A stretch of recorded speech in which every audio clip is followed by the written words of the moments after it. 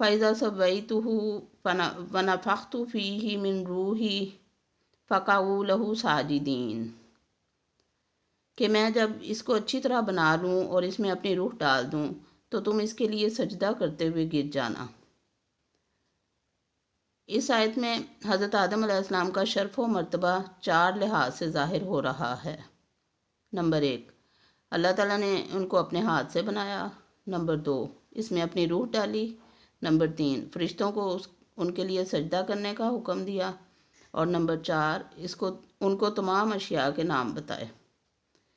اس طرح جب حضرت موسیٰ کلیم اللہ علیہ السلام کی ملائے اعلیٰ میں حضرت آدم علیہ السلام سے ملاقات ہوئی اور ان کا آپس میں بحث و مناظرہ ہوا، تو اس موقع پر حضرت موسیٰ علیہ السلام نے فرمایا، تو آدم ابو البشر ہے، تجھے اللہ تعالیٰ نے اپنے ہاتھ سے بنایا ہے، تیرے اندر اپنی روح پھونکی، تجھے فرشتوں سے سجدہ کرایا، اور آپ کو اللہ تعالیٰ نے تمام چیزوں کے نام سکھائے۔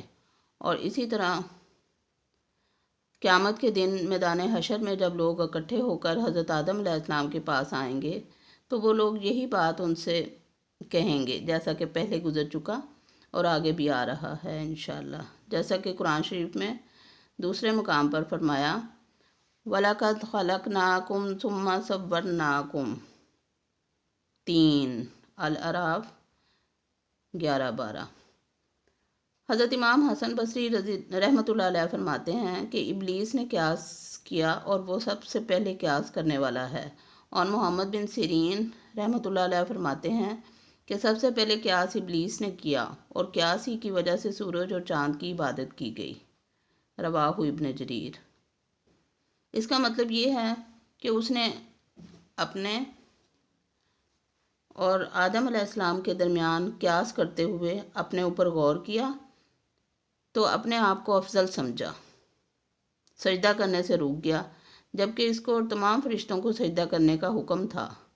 قیاس جب نفس کے معاملے میں ہو تو درجہ اعتبار سے گر جاتا ہے، اور دوسری بات یہ ہے کہ یہ قیاس صحیح نہیں ہے، کیونکہ مٹی آگ سے زیادہ مفید اور بہتر ہے، کیونکہ مٹی میں عاجزی، انکساری، حلم، بردباری، نمو اور زرخیزی جیسی صفات پائی جاتی ہیں، جبکہ آگ میں تیش، تیزی اور جلا کر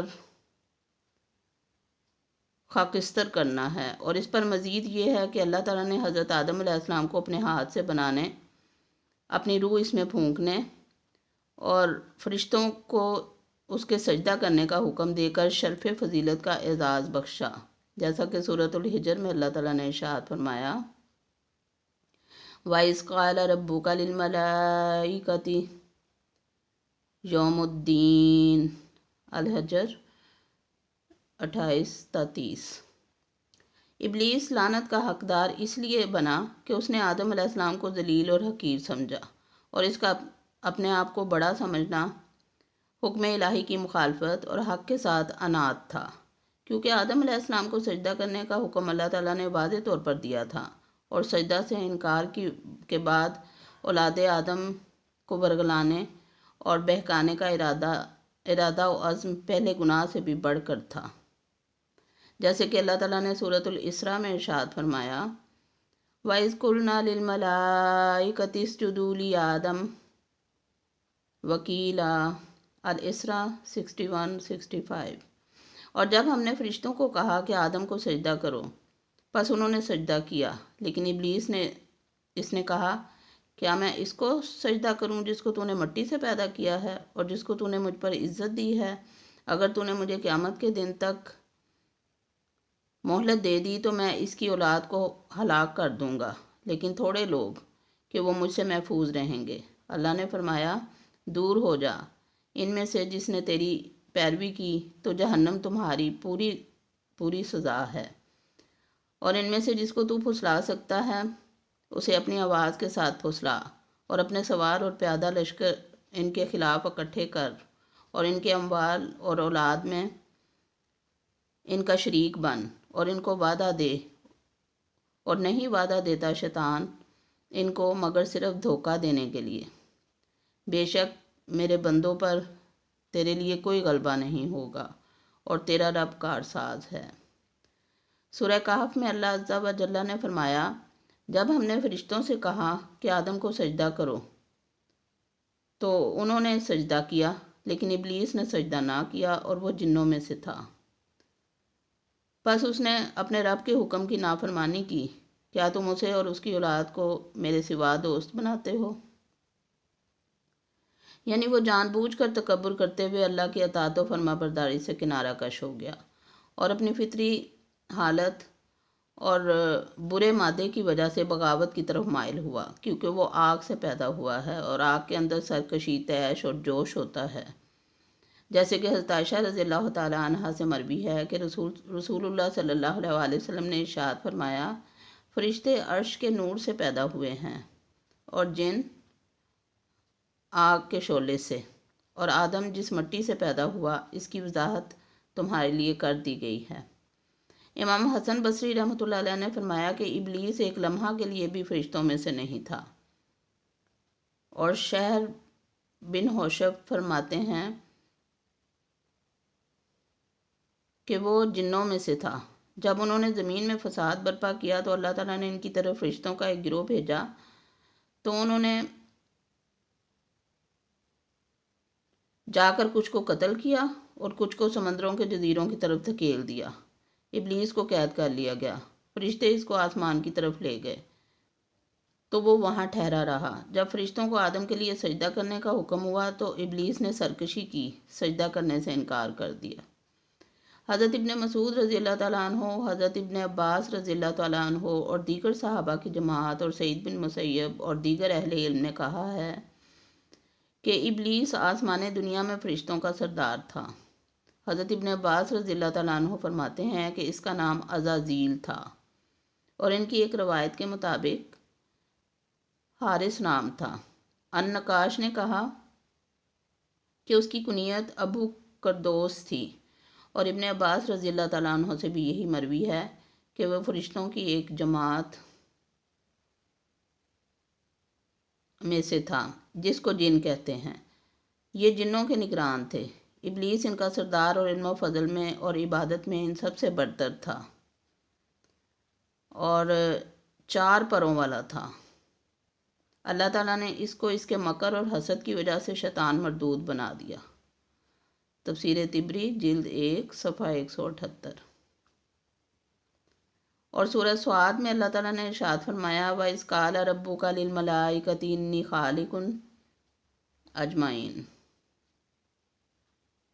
اور اس وقت کو یاد کرو کہ جب تیرے رب نے فرشتوں سے فرمایا کہ میں مٹی سے ایک انسان بنانے والا ہوں، جب میں اس کو اچھی طرح بنا لوں اور اس میں اپنی روح پھونک دوں تو اس کے لیے سجدہ میں گر جانا۔ پس سب فرشتوں نے سجدہ کیا مگر ابلیس نے سجدہ نہ کیا، اس نے تکبر کیا اور کافروں میں سے ہو گیا۔ اللہ تعالیٰ نے فرمایا، اے ابلیس، تجھے کس چیز نے روکا تھا کہ تو اس آدم کو سجدہ کرے جس کو میں نے اپنے دونوں ہاتھوں سے بنایا؟ کیا تو نے تکبر کیا یا تو بلند مرتبہ والوں میں سے ہے؟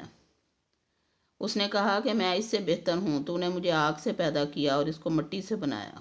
اللہ تعالیٰ نے فرمایا کہ تو اس جنت سے نکل جا، بے شک تو راندہ ہوا ہے اور قیامت والے دن تک تجھ پر میری لعنت ہے۔ اس نے کہا کہ اے میرے رب، ان کے دوبارہ اٹھائے جانے تک مجھے مہلت دے۔ اللہ تعالیٰ نے فرمایا کہ وقت معلوم دن تک تجھے مہلت ہے۔ اس نے کہا، اے رب، مجھے تیری عزت کی قسم، میں ان تمام بنی آدم کو ضرور گمراہ کروں گا، مگر ان میں سے جو تیرے مخلص بندے ہیں وہ محفوظ رہیں گے۔ اللہ تعالیٰ نے فرمایا کہ یہ بات سچ ہے، اور میں بھی سچ بات ہی کہتا ہوں کہ ضرور تجھ سے اور تیرے پیروکاروں سے جہنم کو بھر دوں گا۔ اور سورۃ الاعراف میں اللہ تعالیٰ نے فرمایا، قَالَ فَبِمَا أَغْوَيْتَنِي أَكْثَرُهُمْ شَاكِرِينَ۔ شیطان نے کہا، چونکہ تو نے مجھے گمراہ کر دیا ہے اس لیے میں بھی ان کو گمراہ کرنے کے لیے تیرے سیدھے راستے پر بیٹھوں گا، پھر ان کے پاس ان کے آگے اور پیچھے سے آؤں گا، ان کے دائیں اور بائیں طرف سے آؤں گا، پھر تو ان میں بہت سو کو اپنا شکر گزار نہیں پائے گا، یعنی اس سبب سے کہ تو نے مجھے گمراہ کر دیا ہے میں ان کے لیے ہر گھات کی جگہ پر بیٹھوں گا اور ان کے پاس ہر جہت سے ہر طرف سے آؤں گا اور پوری کوشش کروں گا ان کو بہکانے کی۔ اب وہ آدمی نیک بخت ہے جو ابلیس کی مخالفت کرے اور جو اس کے پیچھے لگے وہ بدبخت ہے۔ اور امام احمد نے سیرت ابن ابی الفاقہ سے روایت کی ہے کہ میں نے رسول اللہ صلی اللہ علیہ وآلہ وسلم سے سنا، آپ صلی اللہ علیہ وآلہ وسلم نے فرمایا، شیطان ابن آدم کے لیے اس کے راستوں پر بیٹھتا ہے۔ تبری جلد 8 صفحہ 100، اور اس میں پوری لمبی حدیث موجود ہے۔ وما علینا الا البلاغ۔ اللہ حافظ۔